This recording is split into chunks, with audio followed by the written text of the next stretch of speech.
গর্ভাবস্থার প্রথম মাসে মায়ের সাথে কি ঘটে? গর্ভাবস্থার প্রথম মাসে মায়ের শরীরের ভেতর অনেক পরিবর্তন শুরু হয়। এ সময়টা অনেকে বুঝতেও পারে না যে গর্ভধারণ হয়েছে। শারীরিক পরিবর্তন ও লক্ষণ: বমি ভাব ও বমি, এটি গর্ভাবস্থার প্রথম দিকের একটি সাধারণ লক্ষণ, যা মর্নিং সিকনেস নামেও পরিচিত। ক্লান্তি: হরমোন পরিবর্তনের কারণে খুব বেশি ক্লান্তি অনুভব হতে পারে। স্তনের পরিবর্তন: স্তন নরম ও সংবেদনশীল হয়ে যেতে পারে। ঘন ঘন প্রস্রাব: এই সময়ে ঘন ঘন প্রস্রাব হওয়া একটি সাধারণ লক্ষণ। বুক জ্বালাপোড়া: এই সময়ে বুক জ্বালাপোড়াও হতে পারে। কোষ্ঠকাঠিন্য: হরমোনের পরিবর্তনের কারণে কোষ্ঠকাঠিন্য দেখা দিতে পারে। মেজাজের পরিবর্তন: হরমোনের প্রভাবে মেজাজের চরম পরিবর্তন দেখা যেতে পারে।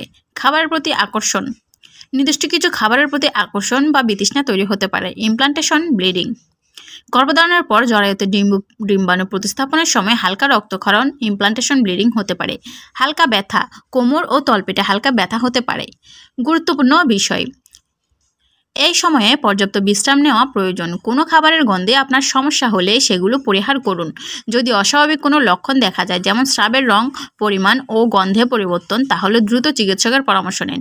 গর্ভাবস্থায় প্রথম 3 মাসে গর্ভপাত হওয়ার ঝুঁকি থাকে, তাই এই সময় বাড়তি সতর্কতা অবলম্বন করা জরুরি।